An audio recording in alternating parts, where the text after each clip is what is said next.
Saat ini hamba-Mu ini merendahkan diri di hadapan-Mu, mau menyampaikan kebenaran firman-Mu. Tolong hamba-Mu ini, Roh Kudus, ambil alih hamba dari ujung rambut hingga ujung kaki, dari mulut bibir hamba sebagai perpanjangan lidah-Mu. Sembunyikan hamba-Mu ini di balik kuasa salib-Mu, biar hanya kebenaran firman Allah yang diberitakan di sini. Dan itu yang akan memerdekakan, memberi kami kekuatan, mentransformasi kami, sehingga kami bukan hanya pendengar, terutama kami menjadi pelaku firman-Mu. Kami sepakat Tuhan mematahkan setiap benteng-benteng keakuhan manusia, setiap siasat kuasa jahat yang mencoba menghalangi pemberitaan firman Allah dihancurkan, dipatahkan dengan kuasa darah Kristus. Tutup bungkus semua tempat ini dan kami pribadi lepas pribadi. Roh Kudus bicara pribadi lepas pribadi, secara langsung juga kepada umat-Mu. Mereka mendapat rema, pewahyuan, dan mereka keluar dari tempat ini bukan hanya jadi pendengar, terutama jadi pelaku. Ada transformasi dalam kehidupan, menjadi terang yang berbuah, berdampak dimanapun. Berfirmanlah Tuhan, kami siap mendengar. Sama-sama kita katakan amin. Silakan duduk Bapak Ibu. Shalom jemaat sahabat Presbyteria. Selamat hari kenaikan Kristus. Nah, ini luar biasa yang datang ini ya. Walaupun ini long weekend ya, tapi Anda mengutamakan kerajaan Allah, maka semua akan ditambahkan kepada kita semua. Amin. Ya, ini hari kenaikan Kristus. Dan saya memberi judul khotbah hari ini, ketika langit terbuka, dunia dipanggil. Are you ready? Siap mendengarkan kebenaran firman Allah? Yes. Saudara, saya mau menantang Anda. Siapa yang bawa Alkitab? Ya, saya selalu menghargai. Wah, ibu ini kasih tepuk tangan dulu. Ya, mama saya juga. Ya, nanti dapat hadiah ya saudara ya. Nah, yang bawa Alkitab ini Alkitab Bapak Gembala dapat hadiah juga ya. Saya tadi buru-buru, saya mau bawa, ada di mobil saya. Jadi Bapak Ibu, saya dilarang kalau ke sini bawa kendaraan. Nggak tahu, suami saya selalu bilang nggak boleh. Jadi di mobil selalu saya ada Alkitab. Walaupun di handphone ya saudara, boleh handphone suci, boleh Alkitab, tapi saya selalu menghargai orang yang membawa Alkitab. Karena ini tetap relevan sepanjang zaman dalam bentuk fisik ataupun dalam bentuk online. Baik Bapak Ibu, saya undang bangkit berdiri. Kita harus menghargai firman Allah. Mau handphone suci, mau Alkitab, mari angkat ke atas, ikuti saya. Siap ya? Aku percaya Alkitab adalah firman Allah yang menuntun hidupku, membuatku menjadi berkat dan hidup berkemenangan menuju kemenangan. Oke, kasih tepuk tangan buat Tuhan. Jangan duduk dulu ya. Bapak Ibu, sekarang kita mulai belajar menghargai firman Allah. Yesus hadir di sini, pribadi itu sedang bekerja di sini, dan firman yang dipenuhi dengan Roh Kudus. Ketika kita mendengar firman itu hidup, firman itu akan memberi rema kepada kita semua. Baik Bapak Ibu, mari kita buka dari Kisah Para Rasul 1 ayat 6 sampai 11. Yesus diangkat ke surga. Saya ayat 6, Bapak Ibu ayat 7 dan selanjutnya. Siap Bapak Ibu ya? Kisah Para Rasul 1 ayat 6 sampai dengan ayat yang 11. Mari penuh kehormatan kita baca firman Allah. Lalu ketika mereka berkumpul, mereka bertanya kepadanya, Tuhan, maukah Engkau pada masa ini memulihkan kerajaan bagi Israel? Jawabnya, Engkau tidak perlu mengetahui masa waktu yang ditetapkan Bapa sendiri menurut kuasanya. Tetapi kamu akan menerima kuasa bila mana Roh Kudus turun ke atas kamu, dan kamu akan menjadi saksiku di Yerusalem, di seluruh Yudea dan Samaria, dan sampai ujung bumi. Sesudah Ia mengatakan demikian, karena kami saksikan pada mereka, dan Allah menutupinya dari pandangan mereka. Ketika mereka sedang menatap ke langit, waktu Ia naik itu, tiba-tiba berdirilah 2 orang yang berpakaian putih di dekat mereka. Dan berkata kepada mereka, hai orang-orang Galilea, mengapa kamu berdiri melihat ke langit? Yesus ini akan ke surga, meninggalkan kamu, akan datang kembali dengan cara yang sama seperti yang kamu lihat Dia ke surga. Amin. Silakan duduk, jemaat Allah yang luar biasa. Ya, saudara, bila kita merenungkan dari ayat 6, ayat 11, kenaikan Kristus adalah momen yang sangat bersejarah.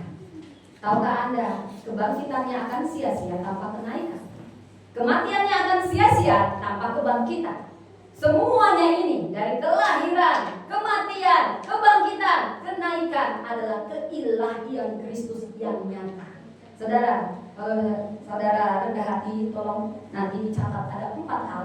Anda pulang dari tempat ini, Anda harus tahu makna kenaikan Kristus. Dan ketika kita memaknai, kita memperingati setiap tahun kenaikan Kristus, tapi kita sungguh-sungguh memaknainya, maka Anda tidak akan sama lagi. Saya percaya Dia sedang bekerja di tempat ini.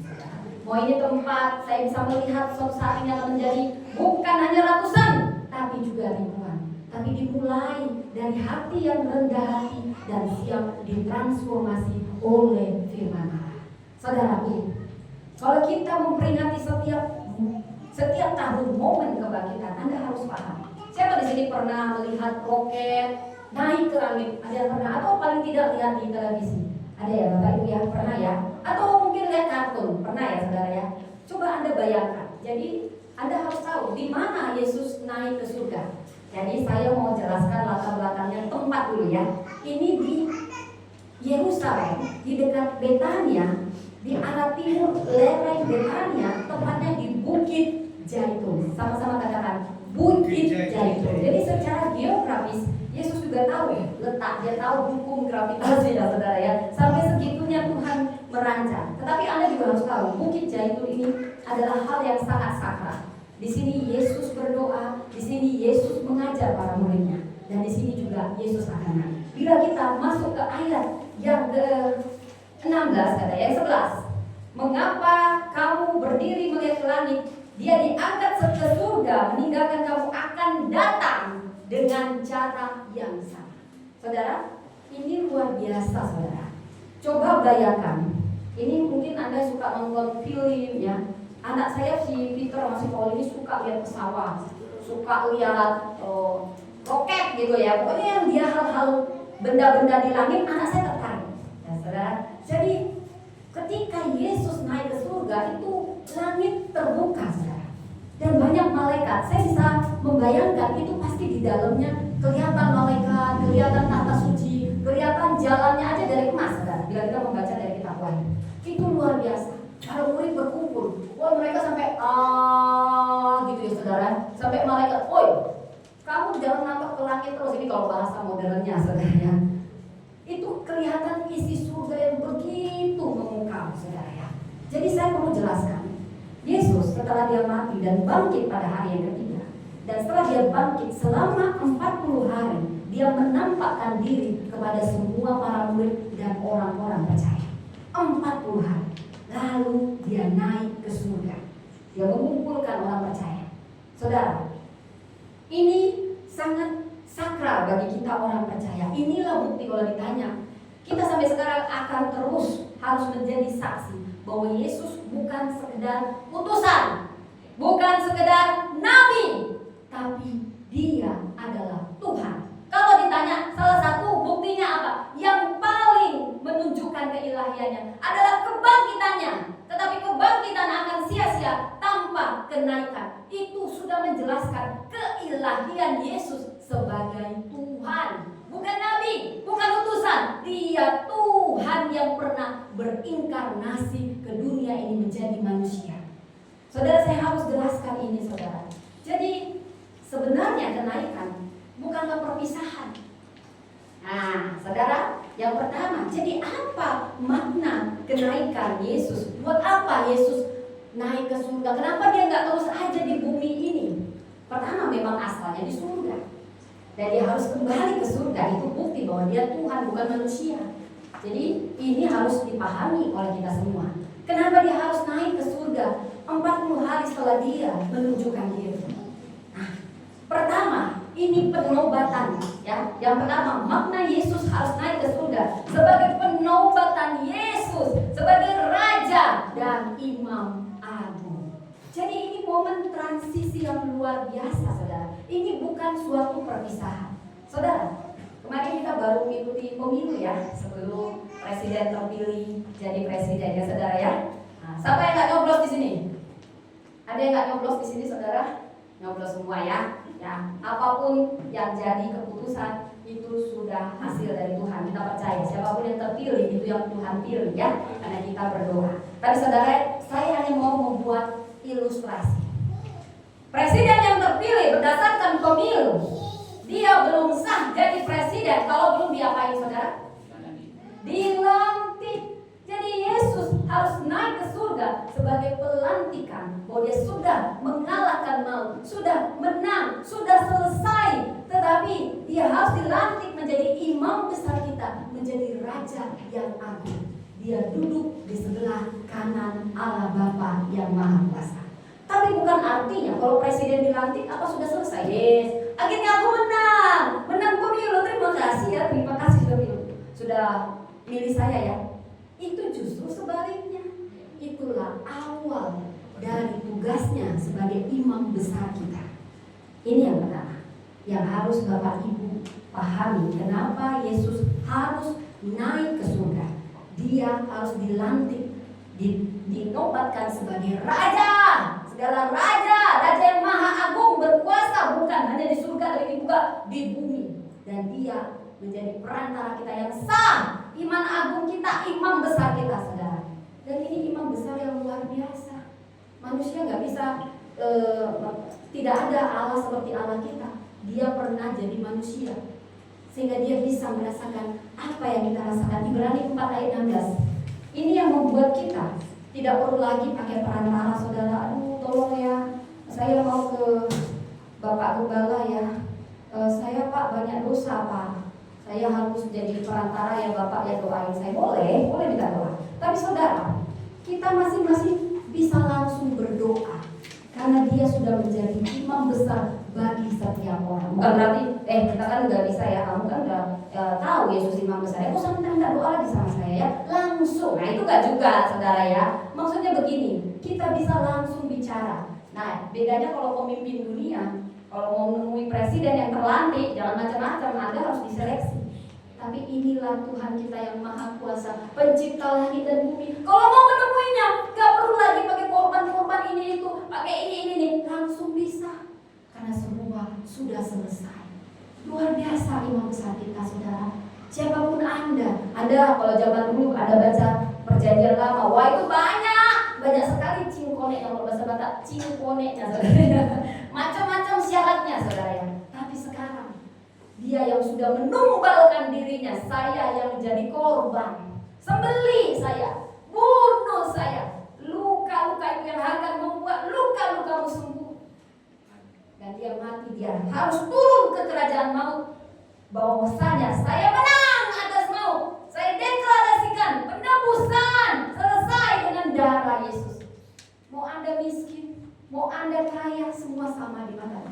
Karena kita bukan kuat dan gagah, tetapi semua karena anugerah. Semua dia beri kepada setiap orang yang percaya. Saudara, dia naik, dia dinobatkan jadi raja, saudara. Jadi kalau kita sudah tahu makna yang pertama, bahwa Yesus adalah raja kita, imam besar kita, yang membela kita. Makanya kita berdoa. Kenapa harus berdoa? Dalam nama Yesus. Kenapa? Karena dia perantara kita. Jadi nggak ada, mohon maaf ya Bapak Ibu, yang nggak ada lewat, ya mohon maaf. Tapi memang saya harus menyatakan kebenaran. Tidak ada lewat orang mati lah, lewat ini doa karena kami opung. Dia ada otomatis, saudara. Mau gimana dia mendoakan? Tapi kalau orang ikut doakan saya, bukan berarti nggak boleh ya minta doa, itu dukungan doa dari orang yang hidup. Itulah orang Kristen ya. Karena kita langsung berdoa melalui Yesus Kristus perantara kita, bukan orang-orang suci, bukan mau nabi-nabi yang lain, tetapi Yesus Kristus yang langsung jadi perantara kita. Itu yang harus dipahami Bapak Ibu. Jadi kalau kita sudah tahu kita punya imam besar agung, raja segala raja, bagaimana kita memaknainya? Bapak Ibu, hidup ini kalau kita sudah tahu ada dalam kendali Tuhan, maka serahkan hidupmu dalam otoritas Tuhan. Dunia ini kacau. Siapa sini nggak pernah merasakan kekacauan? Saya memang bisa melihat wajah-wajah penuh sukacita di antara Bapak Ibu ya.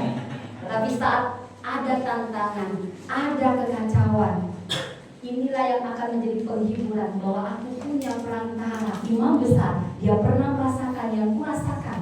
Dia jadi perantara. Karena itu apapun yang menjadi bagian dalam kehidupan Bapak Ibu, terutama pergumulan, jangan kau tahan sendiri. Serahkan itu kepada Dia yang memegang kendali dan berotoritas lewat doa.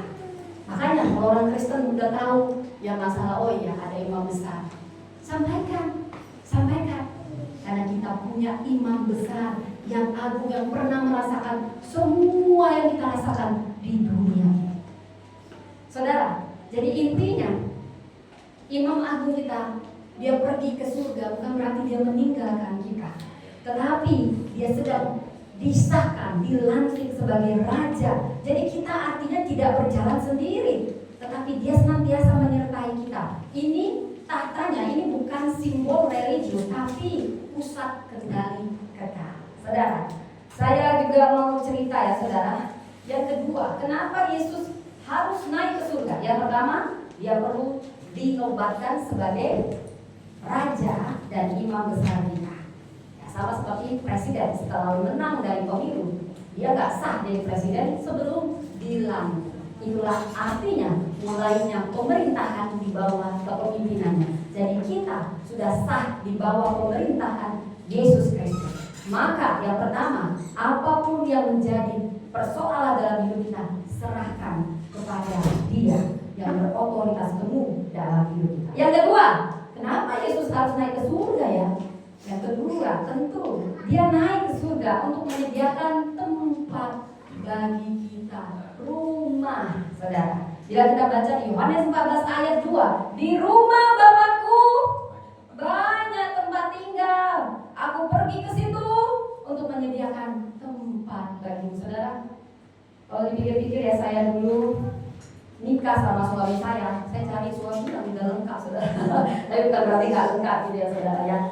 Jadi ini gambaran kita di dunia ini bukan yang tujuan kita, saudara. Ini seperti terminal. Saya suka naik angkot kalau ke kampus saya, saudara. Jadi terminal itu hanya persinggahan, tapi tujuan saya bukan itu. Sama lah seperti dunia ini, saudara. Kenapa Dia harus naik ke surga? Dia mau menyediakan rumah kita masing-masing, saudara. Rumahnya nggak rumah masal. Jadi ini rumah masal ya, perumahan masal indah. Tidak. Tapi yang luar biasanya, tiap rumah Dia kasih secara pribadi. Kapling kita ada di surga sejak kita menerima Dia sebagai juru selamat. Dia menyediakan tempat. Rumah Anda akan tersita kalau Anda menjual Yesus. Syaratnya punya rumah di surga, rumah kekal, destiny akhir. Kita percaya Kristus dan setia sampai akhir. Sama seperti saya ya, kalau ibu-ibu saya bisa lihat lah di sininya. Nah, apapun kondisi Anda, ini cuma analoginya, saudara. Waktu saya hamil, suami saya itu rasa kusuk, saudara.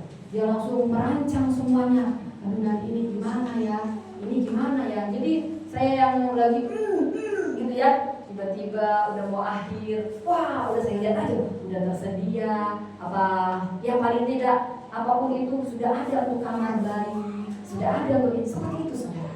Itulah yang Yesus lakukan buat kita di surga. Dia sedang membuat kapling rumah kita masing-masing. Mungkin Bapak Ibu ini menjadi penghiburan juga, saudara ya. Tapi bukan berarti nggak usah aku punya rumah di dunia. Kan sudah ada rumahku di surga. Udah lagu nyanyi-nyanyi ada modal gitu kan rumah kita ada di surga, tidak perlu dunia. Enggak juga saudara. Justru doa Bapa kami, datanglah kerajaan-Mu di bumi seperti di surga.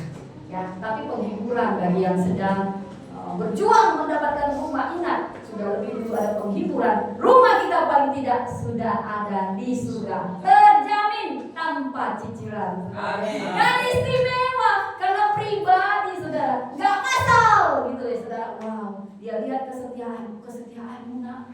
Ini rumah yang terbaik itu, jalannya aja dari emas saudara. Wah, ini kita jalannya begini aja banyak banget ya dari penghiburan ya. Tapi bukan berarti nggak usah kita pikirin rumah di dunia ini, kita pikirin aja rumah di surga. Jangan juga begitu. Nikmati berkatnya di bumi seperti di surga. Yang ketiga, apa maknanya? Oh, Yesus harus naik ke surga.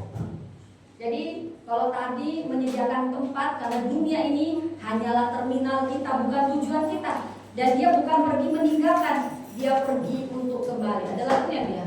Aku pergi untuk kembali. Saudara ya. Jadi ya perantau-perantau yang pergi meninggalkan kekasih demi mempersiapkan mahar menikah dan rumah tangga. Seperti itulah ya, saudara ya. Dan yang ketiga, penggenapan janji akan Roh Kudus. Kuncinya ini kalau bisa jadi ayat hafalan saudara ya. Kisah Rasul 1 ayat 8. Tetapi kamu akan menerima kuasa kalau Roh Kudus turun ke atas kamu. Ini firman luar biasa. Kamu akan menerima kuasa kalau Roh Kudus turun ke atas kamu. Jadi Yesus perlu naik supaya apa? Supaya Roh Kudus turun.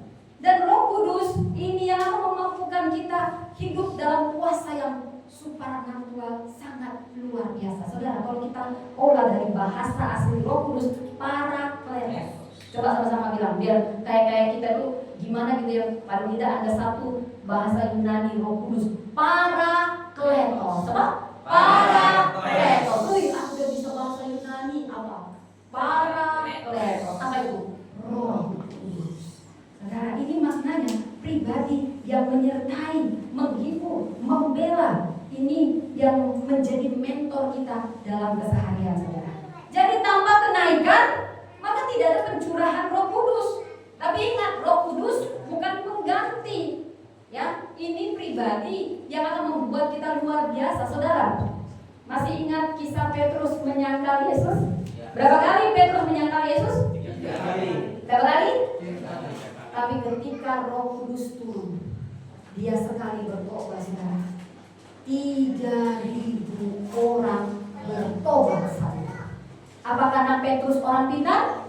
Tidak, dia hanya nelayan saudara. Dia tidak berpendidikan. Dari murid Yesus yang paling pintar, Lukas. By the way, kisah para rasul ditulis oleh Lukas. Ditulis oleh siapa? Lukas. Injil Lukas ditulis oleh Lukas. Jadi sebenarnya kisah para rasul lanjutan dari Injil Lukas. Dari murid Yesus, kalau secara duniawi tingkat pendidikan yang paling tinggi hanya Lukas saudara. Sebenarnya selain Paulus, kalau Paulus memang orang yang luar biasa. Jadi dari sini tanda Yesus memakai yang pintar, memakai yang bodoh dianggap dunia, tapi jadi pintar semua di dalam Tuhan. Semuanya sama di dalam Tuhan. Karena apa? Karena kuasa Roh Kudus. Bayangkan sebenarnya dosa si Petrus sama dengan dosa si Yudas saudara. Tapi apa yang membedakan keduanya? Yang si Yudas mengasihani diri dan bunuh diri. Tetapi Petrus dia berbuat dosa, dia minta ampun. Bayangkan seorang pengecut ini yang gak tahu diri ya, sudah 3 tahun. Petrus adalah murid terdekat Yesus, bisa nyangkal 3 kali. Tetapi dia, apapun kita, latar belakang kita, kesalahan yang pernah kita lakukan, selalu ada kasih karunia Tuhan. Dan saat kau meminta Roh Kudus, kau yang bukan siapa-siapa, kau gak pernah dianggap, kau diremehkan. Tapi saat Roh Kudus memenuhi setiap orang percaya yang biasa, jadi luar biasa. Sekali bertobat, Petrus yang hanya nelayan, bukan karena pintarnya, 3.000 bertobat malam ini. Siapa yang mau dipenuhi Roh Kudus saudara? Angkat tanganmu saudara. Bukan berarti aku bukan gereja karismatik atau Pentakosta, nggak ada itu, nggak ada. Mau gereja apapun ada Roh Kudus. Apresi setiap orang aja berbeda. Saya percaya Tuhan bekerja di setiap gerejanya, apapun latar belakang kita. Saat kita percaya pada Yesus dan kita minta Roh Kudus bekerja dalam tiap orang percaya. Dan kalau dia bekerja, dia tidak hanya sekedar memanggil, dia tidak sekedar mengubah, tapi Anda menjadi orang-orang yang berani. Anda tahu, para murid, mereka dikejar-kejar, mereka lari. Waktu Yesus disalibkan, mereka sembunyi-sembunyi takut. Padahal laki-laki yang berani perempuan, padahal belum dipenuhi Roh Kudus. Tapi ketika mereka dipenuhi Roh Kudus, mereka disiksa, mereka dikejar-kejar, mereka tidak lagi takut. Ada Roh Kudus yang bekerja. Mereka memberi jawab dengan penuh hikmat, bahkan lebih cerdas dari orang yang cerdas, karena Roh Kudus yang bekerja. Minta Roh Kudus, ajak dia bicara. Saat ini Roh Kudus ada sehari-hari, bukan harus berdoa atau di gereja. Roh Kudus bukan. Anda masak, Roh Kudus tuntun aku. Anda nyetir, Roh Kudus tuntun aku. Anda melakukan pekerjaan Anda, libatkan Roh Kudus. Dia senantiasa ada. Justru kenaikan Yesus membuat kuasanya bekerja sempurna, karena Roh Kudus bekerja pribadi lepas pribadi. Itulah kebetulan buat Roh Kudus, karena Roh Kudus sudah bekerja saat ini. Dan yang terakhir, saudara, kenapa Yesus harus naik ke surga? Ini permulaan misi global gereja. Katakan, misi gereja. Misi gereja. Ya saudara, katanya, kamu akan jadi saksiku sampai ke ujung bumi. Kisah Rasul 1 ayat 8. Saudara, saksi kalau dalam bahasa Yunaninya martires. Coba sama-sama bilang martires. Martires. Makanya kalau orang yang mati karena dia menjadi saksi Kristus disebut mati martir. Ini asalnya ya saudara ya. Harus paham juga sebutan-sebutan begini. Ada yang namanya mati martir. Mereka yang ISIS itu yang suka membunuh orang Kristen ya. Itu mahkota yang martir beda loh saudara ya. Jadi rumah kita ini gak dikasih masyal ya. Ada mahkota, rumahnya beda-beda. Bagaimana Anda melayani Tuhan? Wah, dunia mungkin gak lihat saat ini. Surga mencatat saudara. Itu yang paling penting. Mungkin Anda nangis, Anda mulai dari tempat yang gak ada orang yang melihat, tapi Anda mendoakan sungguh-sungguh. Wah, itu mahkotanya beda sama yang asal jadi saudara. Itulah kita dikasih rumah berbeda-beda secara pribadi saudara. Jadi kita, apa yang harus kita lakukan untuk misi ini saudara? Bersaksi dari Yerusalem katanya. Kau akan dijadikan saksi dari Yerusalem, Samaria, Yudea, Samaria sampai ke ujung bumi. Jadi gak usah muluk-muluk juga. Aku harus bersaksi. Aku mau pergi ke Afrika. Aku mau pergi ke ujung bumi. Boleh. Tapi yang pertama, bersaksilah lewat keluarga. Bersaksilah di kantormu. Harus ada perbedaan orang Kristen sama yang bukan Kristen. Kalau di kantor Anda korupsi, apa bedanya? Itu bersaksi saudara. Bersaksi bukan, sudah tahu kau bahwa Yesus adalah Tuhan. Kau berdebat saudara. Ada saatnya kita harus memberitakan itu. Tetapi yang menjadi saksi, makanya dikatakan dari Yudea, Samaria, lalu sampai ke ujung bumi. Mulai dari orang terdekat, dari titik di mana Anda berada saat ini. Mungkin yang paling sederhana di pekerjaan Anda. Jangan sama. Apa bedanya Anda dipenuhi Roh Kudus sama tidak? Orang korupsi, Anda ikut makan uang korupsi, ya? Anda tidak menunjukkan saksi saudara. Bersaksi itu namanya bersaksi. Ada perbedaan. Kita militan dalam segala sesuatu. Kita disiplin saudara. Dalam waktu, dalam kejujuran itu bersaksi. Tapi ada saatnya juga kita harus menyuarakan kebenaran bahwa Yesus adalah Tuhan. Sangkal imanmu. Mau naik kamu posisi jadi bos? Sangkal imanmu. Apa jawabmu saudara? Iya, baiklah. Aduh ya baik. Nanti aku balik lagi setelah mendapatkan posisi. Apa begitu? Disitulah kau bersaksi. Aku bersaksi Yesus adalah Tuhan. Dunia ini sementara, tapi rumahku di surga itu yang menjadi tujuan akhir. Itulah perbedaannya. Mulai dari mana Anda berada. Mulai dari media sosial Anda. Jangan cuma Anda memberitakan hal dunia. Pernahkah Anda memberitakan bahwa Yesus adalah Tuhan? Itu paling enak saudara. Anda gak usah berdebat. Kasih aja satu ayat. Kisah Rasul 1 ayat 8. Nanti Ibu taruh di Facebookku, di TikTokku, dimanapun. Ini sudah misi. Anda menjalankan misi. Ini hal sederhana. Ya, kamu akan menjadi saksiku sampai ke ujung. Siapa yang mau jadi saksi? Siapa yang mau? Saya mau lihat tangannya. Siapa yang mau? Saya datangnya. Kamu nggak ngerti juga ya jadi saksi. Jadi bukan berarti kamu aku harus meninggalkan semuanya. Dan aku mau pergi ke Afrika, mau pergi kemana-mana yang belum. Tidak harus demikian. Ada masing-masing Tuhan beri. Tapi yang saya mau katakan, mulai dari mana Anda berada. Kalau Anda nggak berani, mulai dari media sosial Anda. Tuhan memperhitungkan dan mencatatnya itu pelaksanaan misi. Siapa yang mau saudara? Kasih tepuk tangan buat Tuhan. Ini hari kenaikannya saudara. Jadi saya bisa simpulkan, siapa yang pernah nonton film Olimpiade saudara? Olahraga? Siapa yang pernah nonton lari estafet saudara? Ya itu kan ada, saya dulu masih ingat, coba gitu ya. Lari, tongkatnya. Dia belum lihat pun udah begini, tongkat gitu ya. Itulah yang sedang kita kerjakan. Mulai dari para rasul, Yesus memberi tongkat itu. Dia naik ke surga, dia memberi kita tongkat itu. Diterima oleh para rasul yang pertama, jemaat mula-mula, dan terus tongkat estafet, obor untuk kita jadi terang. Terima tongkat itu dan larilah dengan pertandingan iman kita saudara. Jadi ini bukan akhir, tapi ini awal. Yesus naik ke surga supaya misinya turun untuk kita semua. Jadi jangan hanya menatap, oh Yesus naik ke surga, tapi kita bertindak, berjalan di bumi. Kita bukan penonton, bukan pendengar, tapi pelaku. Katakan, saya pelaku firman. Saya pelaku firman. Amin. Demikian firman Tuhan saudara.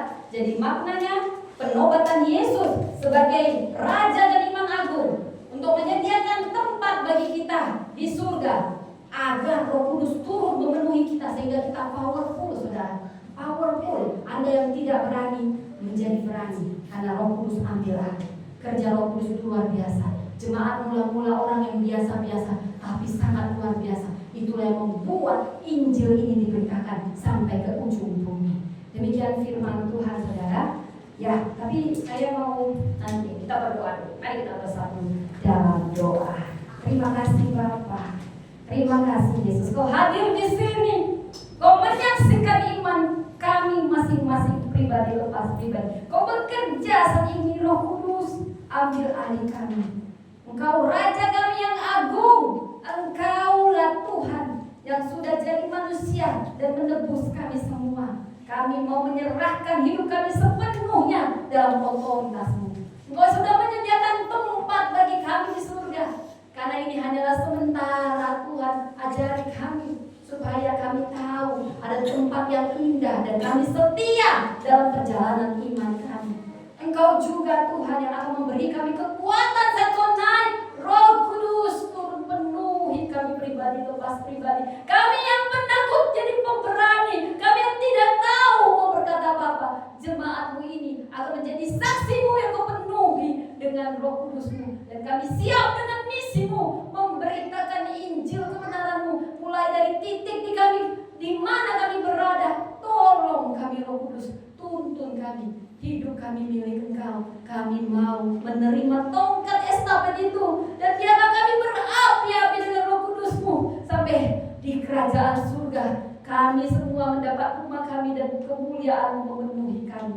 Penuhi jemaat-Mu di sini dengan Roh Kudus. Dan saat Kau Roh Kudus bekerja pribadi lepas pribadi, jemaat-Mu ini bukan jemaat yang biasa tetapi militan bagi kerajaan surga. Kami berdoa di dalam nama Tuhan Yesus. Sama-sama kita katakan amin. Saudara-saudara, saya ada pantun saudara ya. Tapi harus bilang cakep ya saudara ya. Kalau nggak cakep ya, kamu bilang cakep ya. Ya oke. Dan pantunnya ini, langit terbuka, janji pun nyata. Yesus naik membawa kita pengharapan mulia. Dipanggil jadi terang di dunia yang penuh luka. Diutus bersinar dalam kuasa Roh Kudus yang setia. Saudara,